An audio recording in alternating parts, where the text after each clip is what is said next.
Hello, everybody. Good afternoon. Thank you for your patience, as always. Let's begin with some scheduling announcements for the remainder of President Trump's very busy week. Today at 3 p.m., President Trump will host a Black History Month reception in the East Room of the White House. I know many of you will attend, and we will see you up there. Tomorrow, President Trump will host a Board of Peace meeting at the Donald J. Trump Institute of Peace, where he will announce that member states have pledged more than $5 billion towards the Gaza humanitarian and reconstruction efforts, and have also committed thousands of personnel to the International Stabilization Force and local police to maintain security and peace for Gazans. Tomorrow afternoon, the president will travel to the great state of Georgia, where he will visit 2 local businesses and give a speech on his efforts to make life affordable for working people. On Friday, President Trump will host a working breakfast with governors in the East Room here at the White House. And on Saturday night, President Trump and the First Lady will host the annual Governor's Dinner. Next, I'd like to provide an update on the economy.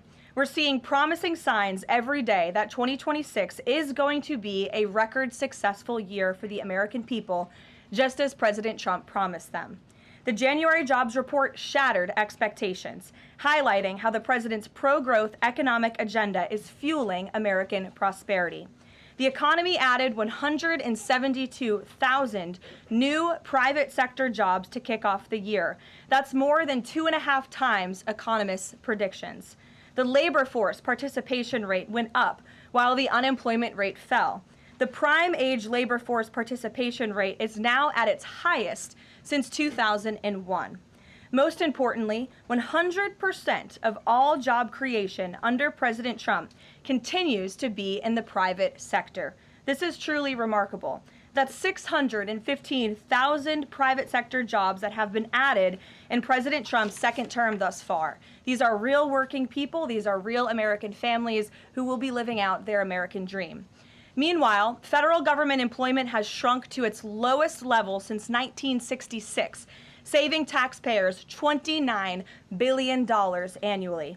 And all of the net job growth under President Trump has gone to native-born Americans, ending the disgraceful pattern under Joe Biden of job gains going to non-citizens and illegal aliens.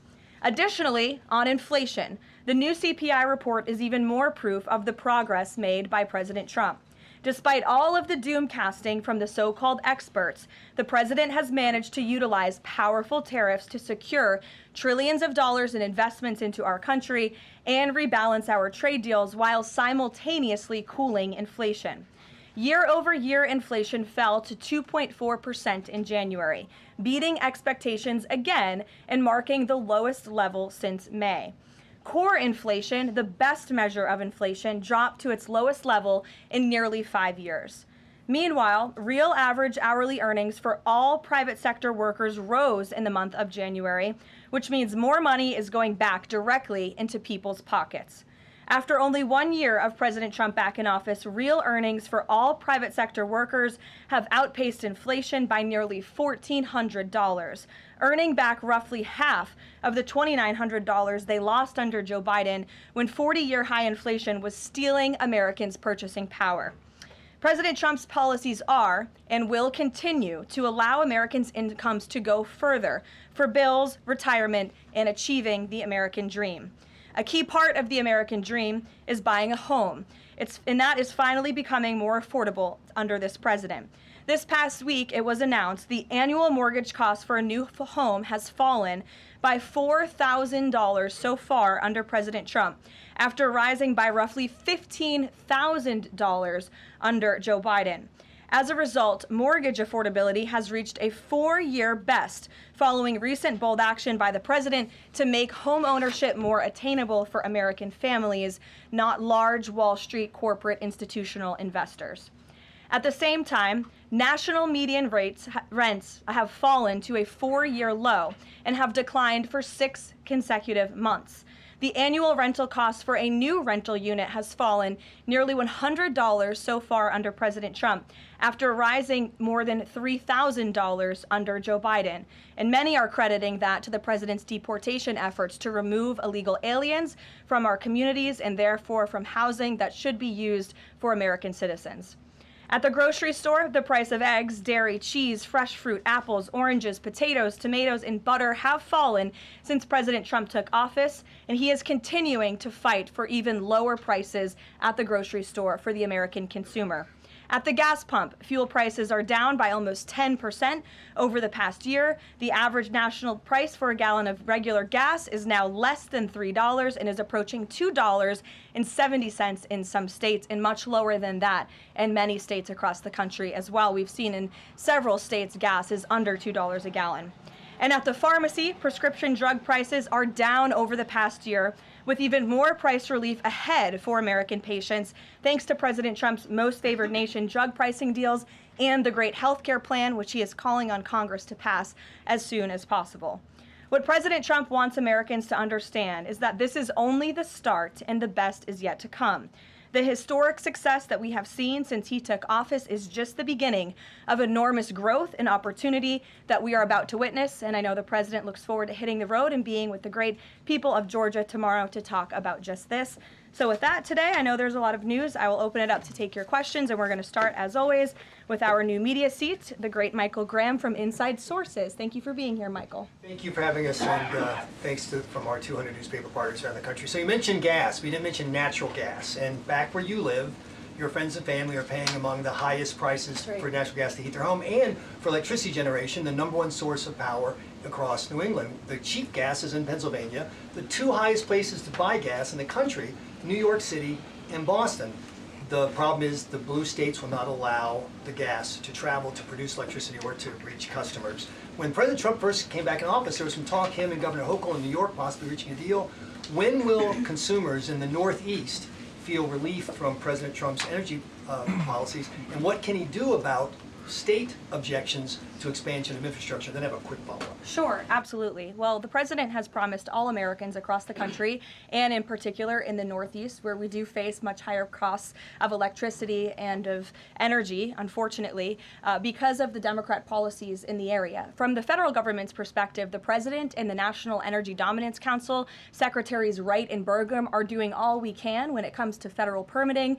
The drill, baby, drill agenda is obviously underway. The president has made a huge push for more fossil fuels in this country. You look at what he did last week with respect to coal. Coal truly keeps the lights on in this country. We learned that in the recent winter storms. However, there's only so much that can be done at the federal level. That's why the president has called on blue state governors to participate in this energy dominance agenda, including governors in New England and the Northeast, by contacting Governor Hochul directly to get this Constitution pipeline underway. This is not only going to bring down the cost of energy in the Northeast, it's also going to support job growth and energy affordability and more opportunity for workers in the Northeast. And I just have a quick statistic here on energy that I found fascinating, and it's obviously true because I'm saying it up here. Red states with Republican legislatures currently enjoy lower average retail electricity prices than blue states with Democrat legislatures. And that's exactly why the president is calling on all blue state governors across New England and the Northeast to get on board. Let's bring prices down for all Americans, whether they live in a red or a blue state. So right down the street from your alma mater, San Antonio College, talk about building an ICE facility that's causing a lot of political agita in New Hampshire, and for the Republican governor, Kelly Ayotte. Seems to be some miscommunications argued on both sides. Even Republican supporters of Trump who live in the town say, we're not sure we want this. What's your message to the folks in New Hampshire about this proposed ICE facility? The message is that illegal immigration, while the border is secure, is still a problem across our entire homeland. And the previous administration allowed nearly 20 million illegal aliens from countries all over the world into our country. And the president and Secretary Noem have done a phenomenal job at deporting. Nearly 3 million illegals have left the country either through deportation or self-deportation over the past year. But obviously there are a lot more illegal alien criminals left in our homeland. That includes in New England. There are many within our communities in New Hampshire, in Maine, and definitely in Massachusetts and in the Boston suburbs that need to be arrested, detained, and deported back to their home countries. And so the president and Secretary Noem, and I know ICE are engaged with local governors across the whole country, including in New Hampshire, to open more detention facilities. This is an unfortunate consequence of the previous administration's border invasion that the president has thankfully put a stop to, but of course we still need to grapple with the illegal alien criminals who are here, and that requires more detention space. Thank you, Michael. Garrett. On Iran, I'm not asking you for like military secrets here, but can you share? Know I would be never so unwise. Unless you want to give them. Can you share a little bit about the president's thinking on whether or not to strike Iran, who he's talking to, what information he's consuming, and why a strike might be necessary on a nuclear program he says was obliterated by the last U.S. strike? Well, there's many reasons and arguments that one could make for a strike against Iran. The president had a very successful operation as commander-in-chief with Operation Midnight Hammer, as you know, as you just said, totally obliterated Iran's nuclear facilities. The president has always been very clear, though, with respect to Iran or any country around the world, diplomacy is always his first option, and Iran would be very wise to make a deal with President Trump and with this administration. He's talking to many people. Of course, his national security team, first and foremost, and you know who the members of that team are. And this is something, obviously, the president takes seriously. He's always thinking about what's in the best interest of the United States of America, of our military, of the American people, and that's how he makes decisions with respect to military action of any kind. And on the flip side of that, he's got the State of the Union speech next week. If he is going to take military action, does the administration believe it's important to sort of convince the American people, sell the American people? Will we hear something about that in the State of the Union to make the case for why something like that might be necessary to risk American lives? Look, again, I'm not going to engage in a hypothetical. Good try, Garrett, but you can't catch me there. I will say, with respect to the State of the Union, you'll be hearing more about what is to come from the president's speech very soon at the appropriate time. It is going to be a very good and powerful speech, so everyone should tune in. Ed. Caroline, thank you. I got two questions for Sure. you. About Independence Hall in Philadelphia, the administration's decided to appeal a judge's ruling that in essence was trying to put the slavery displays back, arguing that the federal government believed it had the power to disassemble and disassemble historical truths when it has some domain over historical facts. The judge said it does not. The administration said that you were planning to put up updated interpretive materials and provide a fuller account of the history of slavery at Independence Hall. What more was the administration, or is the administration, planning to add? I'm not familiar with this specific instance, Ed, to be honest with you, but I will check in with the appropriate people who are overseeing this, and we'll get you a more firm answer. One other question then. Yesterday in his statement about Jesse Jackson, the president said, despite the fact that I'm falsely and consistently called a racist by the scoundrels and lunatics on the radical left, Democrats all, it was always my pleasure to help Jesse along the way. Where or when does the president believe he's been falsely called racist? You're kidding, right? No. I will pull you plethora of examples. I'm going to get my team in that room to start going through the internet of radical Democrats throughout the years, Ed, who have accused this president falsely of being a racist. And I'm sure there's many people in this room and on network television across the country who have accused him of the same. In fact, I know that because I've seen it with my own eyes. And the president very much looks forward to having an event later this afternoon at 3 p.m. to celebrate Black History Month and to talk about how his policies are advancing opportunity and prosperity for all Americans through record tax cuts, through the Trump accounts that all Americans can access regardless of race. These are a great thing for the next generation of Americans. The president has also awarded hundreds of millions of dollars in additional funding to strengthen educational outcomes at historically black colleges and universities across the country. Again, the president is protecting the hard-earned benefits of the 2.4 million black veterans who honorably served in our nation's armed forces by reducing the backlog of veterans waiting for their VA benefits and for their home loans through the Department of Veterans Affairs. So there is a lot this president has done for all Americans regardless of race, and he has absolutely been falsely called and smeared as a racist, and I'm happy to provide you those receipts, and we gladly will right after this briefing. Jennifer, go ahead.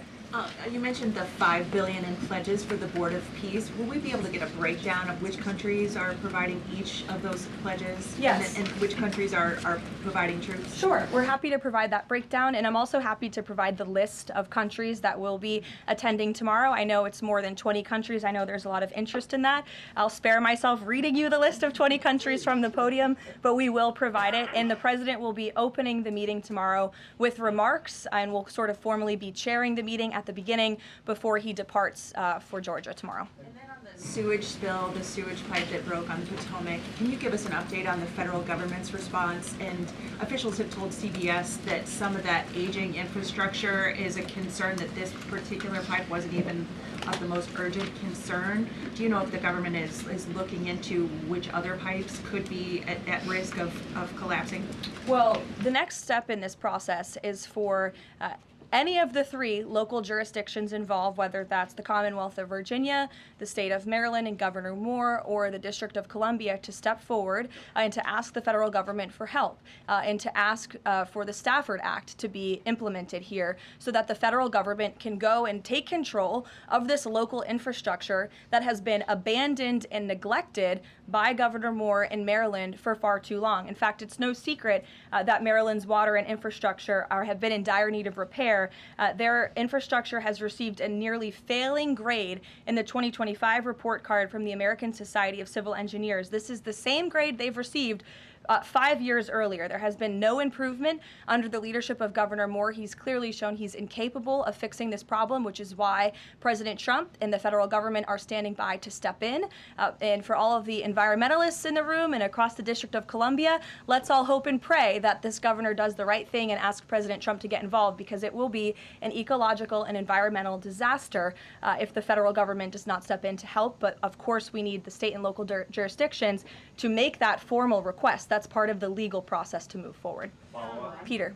So you said that any of the three Democrats just need to ask. A few minutes ago, Maryland's Governor Wes Moore asked. He said, if the president wants me to ask nicely, our response is this: please, Mr. President, do your job.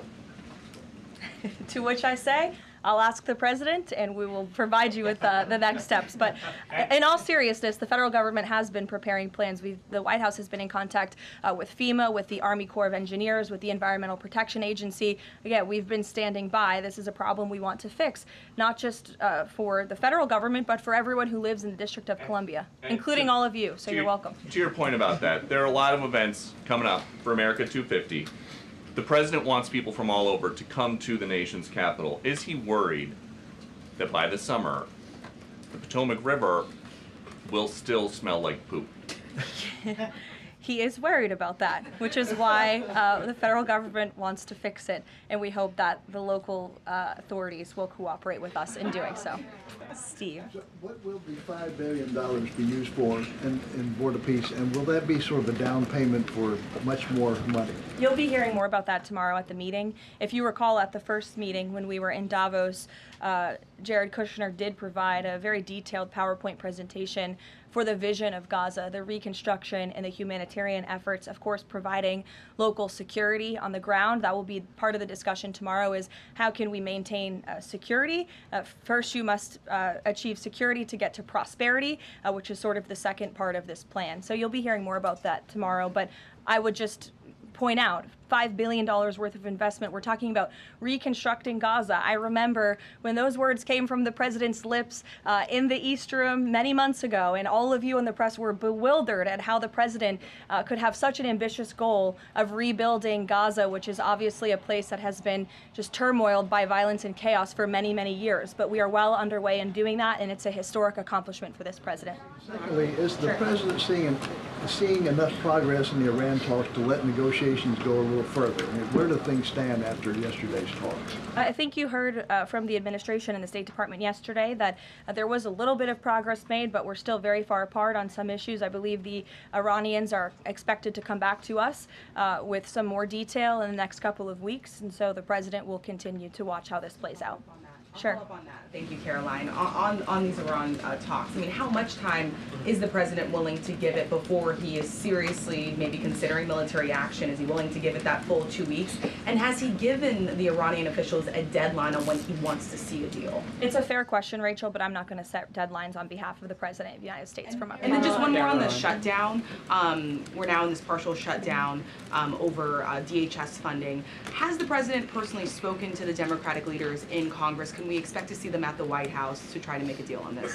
Not to my knowledge, he hasn't had any direct conversation or correspondence with Democrat lawmakers recently. It doesn't mean he's not willing to. I'm just not aware of any conversations that have taken place. I do know the White House and the president's representatives have been in direct conversations with both Democrats and Republicans, but of course, Democrats are the reason that the Department of Homeland Security is currently shut down. They have chosen to act against the American people for political reasons, and now we have FEMA workers, the men and women of the United States Coast Guard, men and women of TSA who keep our airports moving, who will be working without paychecks for no good reason other than the Democrats wanting to pick a fight with Donald Trump. And the president thinks that is irresponsible and despicable. He wants the government to be open. We've been engaged in good faith negotiations with the Democrats. Last night they sent over a counter proposal that frankly was very unserious, and we hope they get serious very soon because Americans are going to be impacted by this. Sure. Thanks, Caroline. President Trump has talked about a forthcoming executive order on voter ID. Is there more details you can provide about for that? And can you talk about any steps that you're taking to overcome court challenges that you've kind of faced in this area before on voting? Well, as the president said in that Truth Social post, he's discussing and exploring legal options for a potential executive order with respect to voter ID, but this is something he's made very clear he wants Congress to get done. The Save America Act is a common sense piece of legislation that has now passed the House of Representatives to ensure that voter ID is a requirement in the United States of America. This is a common sense policy that nearly 90% of the country agrees with. You need an ID to go and purchase alcohol. You need an ID to go to the library and check out a book. And so the president thinks you should have an ID to vote in our nation's elections. And I know the vast majority of Americans agree with him on that. And he wants Congress to move quickly to get it done. Thank you so much. Cuba something? Sure. On Cuba, you know, it's increasingly being described as a humanitarian crisis. What is a successful outcome for the U.S. that the U.S. wants to see in Cuba? Is there anything less than regime change that would be considered success? I think, as Secretary Rubio has articulated and the president himself, we obviously want to see flourishing and prosperous democracies all over the world, especially in our own hemisphere. I'm not dictating any actions the United States may take to get there, but of course that's in the United States' best interest to have Cuba be a truly free and prosperous democracy. Unfortunately, right now, that is not the case. They are a regime that is falling, their country is collapsing, and that's why we believe it's in their best interest to make very dramatic changes very soon, and we'll see what they decide to do. Sure. Thank you so much. Following up on Gaza, this $5 billion, who exactly will be in charge of managing this money? Would that be the president himself making the final decisions on how these funds are spent? It will be the Board of Peace, which the president is, of course, the chairman of, but all of the member parties, I believe, will have votes on the funding. And then, of course, there is that technocratic layer underneath the official Board of Peace with the member countries that will be making decisions as well. So if you just go back and look at the first event that we had where we sort of unveiled the structure of the Board of Peace, that structure remains in place, and they'll be overseeing the funds that will be announced tomorrow for their reconstruction and humanitarian efforts. Sure. Another question on that Board of Peace announcement. You mentioned there will be the announcement of who comprises that International Stability Force. How soon will that force be deployed? And have all of the regional partners, all of the regional countries signed off on the makeup of that force? I don't have a timeline for you today, but again, I'm sure you'll hear more about this tomorrow. So you'll join us at the event. Deanna. Thanks, Caroline. Two questions. Sure. First, the president has talked a lot about housing affordability, and several countries that are facing housing shortages, including Canada, for example, have imposed a ban on non-citizens, like foreigners, from buying their houses. Do you know if that's a strategy that the president would be willing to deploy? Well, first of all, the president is obviously committed to deporting illegal aliens from our country and those who are not lawfully present in the United States, which he has done at a record pace, which has led to the falling of rents, as I pointed out in my opening remarks. Secondly, the president has recently announced that he is fighting for a ban on institutional investors and Wall Street billionaire corporations from buying up single-family homes that should be lived in his opinion, by American families. We know this is going to have a remarkable impact on the housing market and on prices and supply and demand for the American consumer and the American family. And then thirdly, the president is also expediting permitting as fast as we possibly can to build more homes, to increase supply, to obviously bring down the cost of home ownership and purchasing homes for the American people. And then also, as I mentioned as well, we do see mortgage rates falling. So all of this is combining to make housing more affordable in this country. There's still a lot more to do. The president is still digging his way out of the mess that was created by Joe Biden's administration in jacking up mortgage rates and jacking up housing costs. But we do see very positive trends in this direction. And the president wants the United States to be a nation of owners, not renters. He wants families to live in homes, not institutions and big corporations. Michael. Ukraine, Caroline. Secondly, on Ukraine, Sure. Yesterday Zelensky said in an interview that he says that it's not fair that the president is saying that Ukraine has to make concessions. He's saying this publicly, and not Russia. Has the president seen these comments? And when the president says that Ukraine has to make concessions, is he referring to giving up Donbass? I think the president would respond to that by saying he does not think it's fair that thousands of Ukrainians are losing their lives, and Russians too, in this deadly war. And that's why the president and his team have committed a tremendous amount of time and energy in bringing this war that is very far away from the United States of America, but nevertheless, this is a president of peace. And so he's committed a tremendous amount of time and energy to bringing this war to an end. Just yesterday, there was another round of trilateral talks between the U.S., Russia, and Ukraine. There was meaningful progress made in both parties. Both sides agreed to update their respective leaders and to continue to work towards a peace deal together. So there will be another round of talks in the future, but I think the president views this entire situation as very unfair, not just for Russians and Ukrainians who have lost their lives, but also for the American people and the American taxpayer who were footing the bill for this war effort before President Trump put a stop to it. And I would just remind everyone around the world that the United States is still selling weapons to NATO that are then being sent to Ukraine in their defense of their freedom in their borders. Michael. Russia is reportedly joining Iran for joint naval exercises in the Gulf of Oman this week. Has the president issued any kind of warning to Russia or even China not to involve itself if the U.S. decides to strike Iran? Not to my knowledge, no, or not that I would dictate from this podium. I wouldn't reveal the president's private conversations with world leaders. With respect to that, again, when it comes to Iran, the president has a decision to make, and he will do that, and I'm not going to broadcast what that decision may be ahead of him. President Barack Obama, Caroline, was recently asked if aliens are real. He says they're real, but he hasn't seen them. The president's daughter-in-law, Lara Trump, told Miranda Devine of the New York Post that the president has a prepared speech on this issue that he prepares to deliver at the right time. Is that true? And does the Trump administration believe aliens are real? Well, a speech on aliens would be news to me. That sounds very exciting, though. I'll have to check in with our speech writing team. And that would be of great interest to me personally, and I'm sure all of you in this room, and apparently former President Obama, too. So we'll keep you posted on that. Tyler. The White House has touted an unprecedented amount of cooperation with counties in Minneapolis after the negotiations with Tom Homan. Are those written or verbal deals with the sheriff? How many have agreed to cooperate on immigration enforcement who previously refused to do so? Yeah, the last time I spoke with Mr. Homan, which was just a few days ago, he assured us that nearly every single county in the state of Minnesota has agreed to notify ICE when they are releasing criminal illegal aliens from their jails. This is an unprecedented level of cooperation that we have not seen. It has led to not only cooperation to detain illegal aliens in Minnesota, which just this past week I have looked at at the list, they've detained some very heinous people who none of you would want living in your communities, but has also led to a much more calm situation on the ground. We've also seen, and you've seen this with your own eyes play out, the local police and the state police have now cooperated in the arrests of left-wing agitators and criminals who are unlawfully obstructing immigration enforcement in their efforts. So this is a huge win, and again, the president sent Mr. Homan to Minnesota to do a job, and he has done it well, and I think the situation on the ground proves that.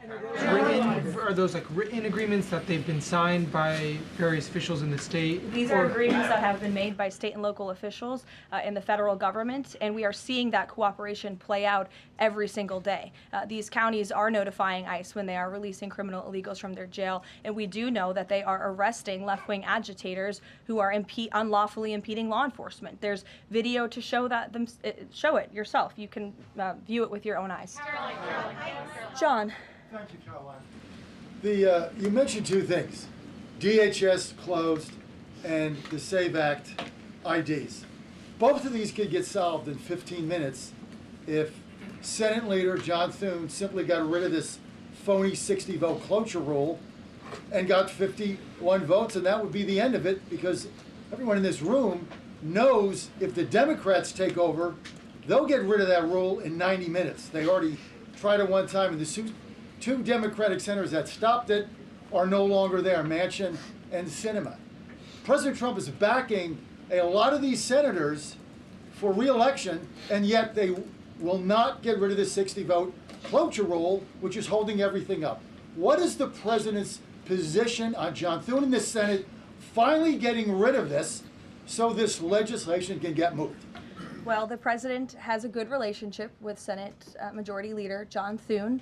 They keep in very close contact, and they work together all of the time. I hear your passion in your voice, and I know it's shared by many Americans across the country, including the president himself. He wants to see the SAVE Act voted, and he's expressed that both publicly to all of you, the American people, but also privately in his conversations with Senate Majority Leader Thune and many other members of Congress as well. Yes, Rav, go ahead. Good to see you. So J.B. Pritzker just recently signed the bill. The law went into effect in January, and it's supposedly going to allocate about $2.5 billion to illegals to go to college and financial aid in the state of Illinois. What is the White House's reaction to this? Illinois is already, by 2027, they're supposed to have a $3 billion deficit. What's your reaction to that? Yeah, we'll have to take a look at that. I would say the president certainly thinks that Governor Pritzker is not doing a very good job of managing his state, as evidenced by not only the waste, fraud, and abuse, but also the crime in the city of Chicago that unfortunately Governor Pritzker has refused to pick up the phone and call the White House and ask for help on, which is something his residents want him to do, but he refuses to do for political reasons. As for the specific money, we'll take a look and get you an answer. You're welcome. John. Thanks a lot, Caroline. Two questions. One is about the president's trip to Georgia tomorrow. If you can provide some additional information about that, why Northwest Georgia was chosen for this particular trip, for instance. Sure. Well, Georgia is obviously a very important state to the president and to the Republican Party, and the president loves the people of Georgia. He'll be touring, like I said, a steel facility, and then he'll also be stopping by another local business, and he will be giving remarks on affordability, on the economy, on all of the great economic news that I just shared with you earlier. He'll be meeting and greeting with everyday Americans, and that's what the president loves to do, to get out across the country, and he's spoken about his intention to go across the country a lot more, and obviously tomorrow's trip is evidence of that. Secondly, last week, as you know, big event that took place in the Roosevelt Room, the president announcing that the EPA has repealed these federal limits on emissions for cars, trucks, and power plants. And in the president's presentation, he mentioned that American families will save $2,500 for a new car or truck. Where is the promise coming from automakers that they're going to pass along their savings to those families all across the country? It's a great question, John. That was an economic analysis that was provided to the president, and I'd be happy to provide that to you so you can take a look yourself. But I'm glad you brought up the president's announcement last week, because this is one of the largest deregulatory actions ever taken in the United States of America. And overall, it's going to save our country $1.3 trillion in regulatory burdens that have really done nothing for our country, nothing for our environment, nothing for our economy. In fact, this announcement received widespread and bipartisan praise. I think I recall seeing the editorial board of the Washington Post, of all places, even commending the president and Administrator Zeldin for this historic action last week. So there's no doubt it is going to save the American consumer money, and I'd be happy to provide that specific economic analysis to you. Sure, in the middle, go ahead. Yes. Thank you. Governor Moore in Maryland signed a bill that is ending the law enforcement cooperation with ICE. And by doing that, a lot of local sheriffs are not happy, and in fact, they met today in Annapolis to come up with either a legal action. What is the message of the White House to those sheriffs and to the residents of Maryland? Well, first of all, it's another despicable action by Governor Wes Moore. Why would you prevent your state and local law enforcement from cooperating with federal law enforcement? If you just ask them, to your point, if you ask a sheriff across the country if they want to have that level of cooperation and coordination with the federal government, of course they do. It makes their jobs easier. It keeps them out of hostile and dangerous environments. It allows them to detain illegal alien criminals who have committed heinous crimes in our country with the most safe circumstances possible.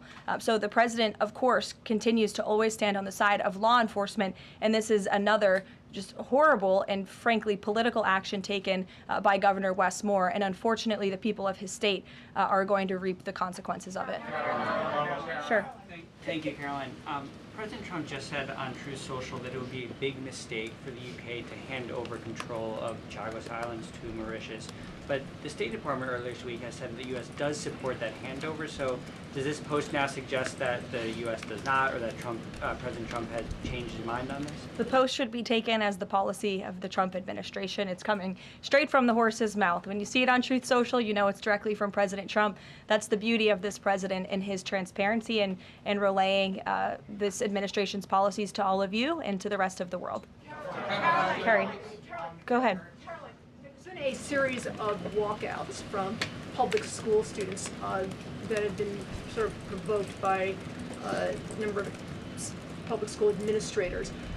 What are your thoughts on this? What's the administration's thoughts on this? Will they be taking any actions on these walkouts against ICE? Look, I think obviously the president and the administration support the First Amendment rights of all American citizens, and if they're peacefully protesting, then that's their constitutional obligation and right and responsibility to do so. Of course, the administration also wants to see American school children in school learning and educating, and I think it does speak to the left-wing bias that is unfortunately very present in our nation's public school system, and it's something that Secretary McMahon has been working very hard to root out of our public school system by ensuring that local governance and local control takes place over our nation's public schools, and that parents and educators closest to students have a greater say over curriculum and academia in our country. Take a couple more. Go ahead. Thank you, Caroline. The Vatican announced earlier today that they would not be joining the Board of Peace initiatives over concerns that it could potentially compete with the United Nations over handling crisis conflicts. What's the White House's response to that? Yeah, look, we saw that. I think it's deeply unfortunate. I don't think that peace should be partisan or political or controversial. And of course, the administration wants all those who were invited to join the Board of Peace to join. Because again, the Board of Peace is overseeing the reconstruction of a territory that has been plagued with violence, with bloodshed, with poverty for far too long. And this president has a very bold and ambitious plan and vision to rebuild and reconstruct Gaza, which is well underway because of the Board of Peace. This is a legitimate organization where there are tens of member countries from around the world, and we think that's an unfortunate decision. In the back, sure. Thank you, Caroline. I'll go to both of you, sure. Okay. Go ahead, and then Jake, you can go. You're welcome. Caroline, can you tell me, is there an update regarding the tariff-free rate checks that the White House has promised? I don't have an update for you on timeline, but I know that it's something that the president and his economic team continue to very seriously discuss. Thank you, Caroline. I've got 2 questions. First, does the president see some sort of religious or prophetic component to the unfolding developments in the Middle East? I haven't spoken to him about that particular perspective, to be honest with you, but of course the president wants peace for all people of all faiths all around the world, and that's part of his push to create peace in the Middle East, which he has done successfully. And my second question is, as his popularity rises around the world, and especially in regions where he's invested so much effort in promoting peace and ending wars, do you think we might be watching the emergence of a global MAGA movement? Is this something that the president has discussed at all? Well, I don't know, Jake, but I sure hope so. Take a couple more. Go ahead. Sure. I wanted to ask you about Iran. As the U.S. military builds up around Iran, is President Trump coordinating war plans with Israel so that if he does decide to strike, that Israel will be a part of those strikes? Look, I don't have any specifics on the president's recent conversations with Israel. As you know, Prime Minister Netanyahu was just here at the White House last week or the week before. But again, with respect to Iran, there was some progress made yesterday. There are still a lot of details to discuss, and we'll continue to see how this plays out. You know, the United States government, of course, is always in close communication and correspondence with the state of Israel, and that starts right at the top with the president and Prime Minister Netanyahu themselves. One more. Go ahead. Last week we saw the underlying affidavit for the search warrant that was executed in Fulton County, and there was not any mention in that document about foreign election interference in the 2020 election. I'm wondering if DNI Gabbard has uncovered that in Georgia or in Puerto Rico, where we know her team was sent as well. I don't have any updates for you on that today. I would defer you to the director's office herself. Caroline, Sure. 2 questions. One on the president's schedule today. It says he has signing time. What is he signing today? Are we expecting executive orders or actions? That's the first question. And then second, the Wall Street Journal is reporting that a U.S. arms sale package for Taiwan is in limbo. Can you just confirm this reporting / offer any additional comment? And how concerned is the administration that if an arms deal with Taiwan went through, that this could disrupt the China-U.S. trade truce? Sure. Well, I haven't read the full Wall Street Journal report. I will just say with respect to an arms sale to Taiwan, I don't have any announcements or updates on that for you today.